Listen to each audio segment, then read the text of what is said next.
Hello and good day from Sydney, Australia. Right now, we are headed to Wynyard Station, where we will be starting our journey on Sydney's rail network. From Wynyard, we will be taking Sydney Trains North Shore and Western Line all the way to Chatswood, where we will be transferring over to the Sydney Metro. From Chatswood, we will be taking the Northwest Metro Line all the way to Castle Hill, where this trip report will end. Overall, this trip will cover a distance of approximately 32 kilometers and will take about 55 minutes. Don't be fooled by the newer looking building you saw at the station's entrance. Wynyard Railway Station first opened in 1932. The station's opening coincided with the opening of the world-famous Sydney Harbour Bridge, which also happened in 1932.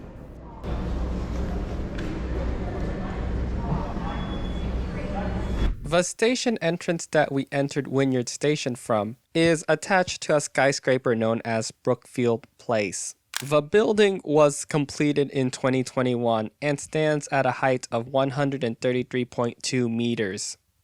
As for Wynyard Station itself, Wynyard Station consists of 2 island platforms for a total of 4 platforms. Each island platforms are on different levels, with platforms 3 and 4 on the upper level and platforms 5 and 6 on the lower level.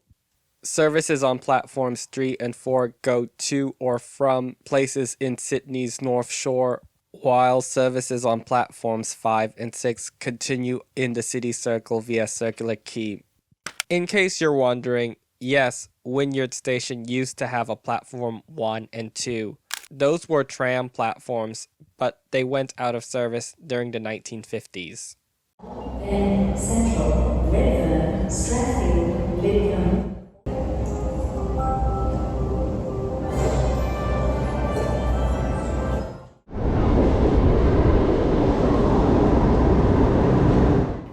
The train that we will be riding on for the Sydney Trains portion of the trip report is a Sydney Trains A set, also known as the Waratah.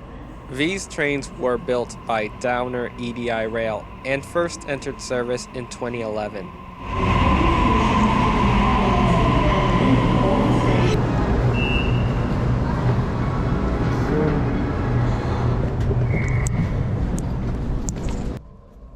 Wynyard Station is one of the 6 stations that is part of the city circle.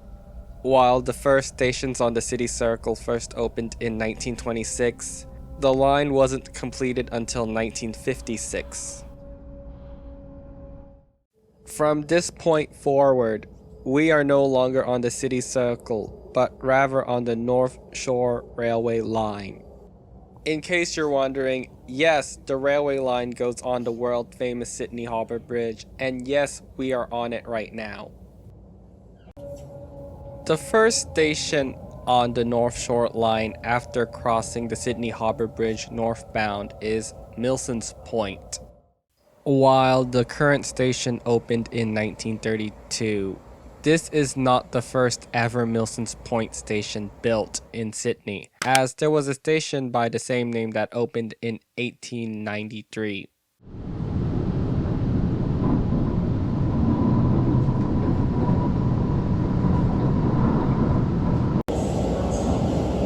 Less than a kilometer north of Milson's Point lies the North Sydney Station. This is the last station in this trip report that opened in 1932 in conjunction with the Sydney Harbour Bridge. From this point on, we will be traveling on the North Shore's original alignment that opened in phases from 1890 to 1893. This station is Wynyard. All trains on the Sydney Trains network are double-decker as shown in this clip. However, each car has a single-deck vestibule at each ends. One feature I liked of Sydney Trains is the fact that the seats are reversible. We are now approaching Wollstonecraft Station. One notable thing about this station is that it is one of the few curved stations on the Sydney Trains network. Unfortunately, the curved platforms cause the trains to make loud screeching noises whenever it stops at the station.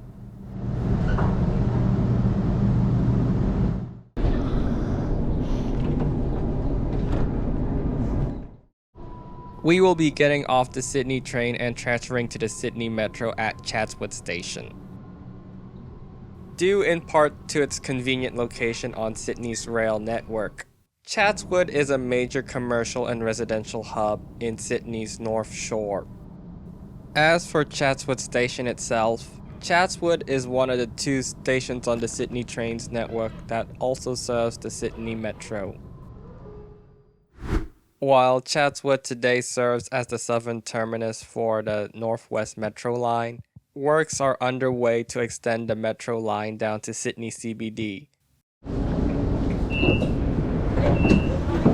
Chatswood Station consists of 2 island platforms, with the 2 inner platforms serving the Sydney Metro while the 2 outer platforms serve the Sydney trains. This allows for cross-platform interchanges between the Sydney Metro and the Sydney trains at Chatswood. All stations on the Sydney Metro have platform screen doors, with full-height platform screen doors going to underground stations, while half-height platform screen doors go to above-ground stations.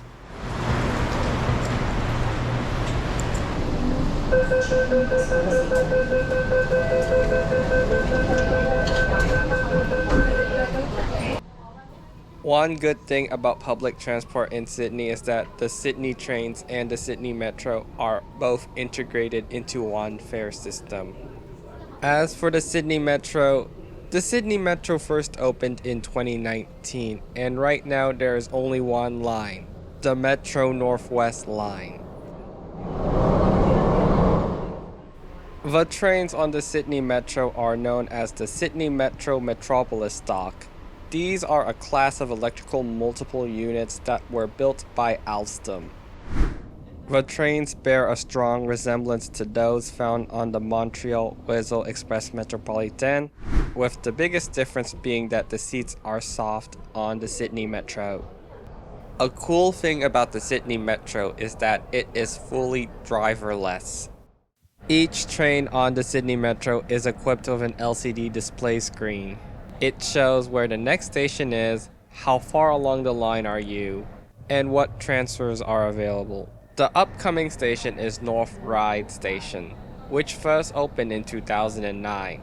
Yeah, you heard that right. But how?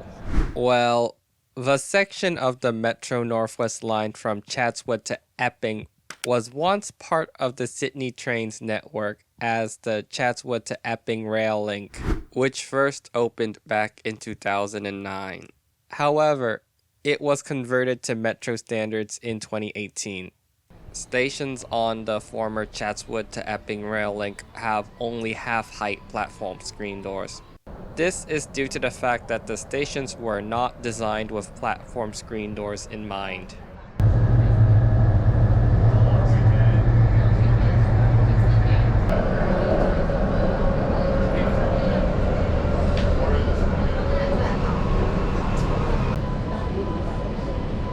With a train every 10 minutes on the weekends, I found the frequency to be quite good on the Sydney Metro. Also, frequency goes down to 5 minutes during peak hour.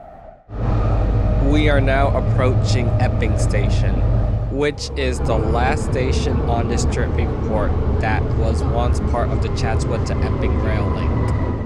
Also, Epping Station is where one can interchange between the Sydney Metro and the Sydney trains. From this point on, we will be traveling on the section of railway that was built specifically for the Sydney Metro Northwest project.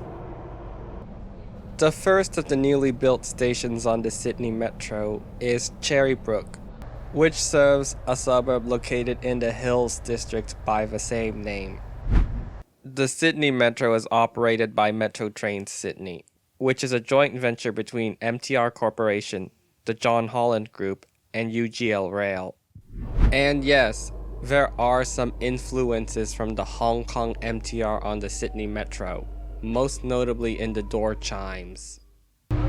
Doors will open on the right.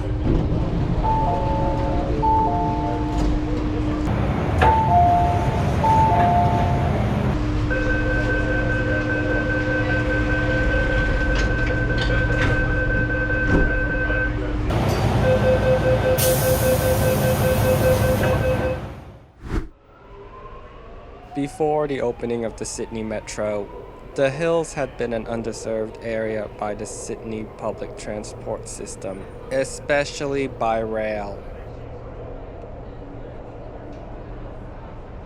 We are arriving in Castle Hill.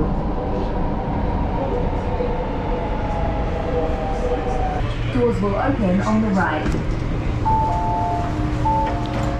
Castle Hill Station serves a suburb located in the Hills district by the same name. Thanks to the fact that it's a newly built station and it's fully underground, this station has full height platform screen doors. One thing I noticed about Castle Hill Station is that it is a deep station. Lying at a depth of approximately 25 meters, Castle Hill is surely one of the deeper stations in the Sydney rail network. One thing that is convenient of Castle Hill Station is that it is directly connected to a shopping center known as Castle Towers by an underground pedestrian tunnel. Overall, I found the Sydney Metro to be clean, comfortable, and modern. In general, I had a good experience riding Sydney's rail network during my visit there. It might not be the best in the world, but it certainly doesn't deserve anywhere near the amount of hate that it gets. Thank you for watching this video. If you like this video, you can hit the like button, and if you want to see more content like this, you can hit the subscribe button. Once again, I'm LeConte, signing out.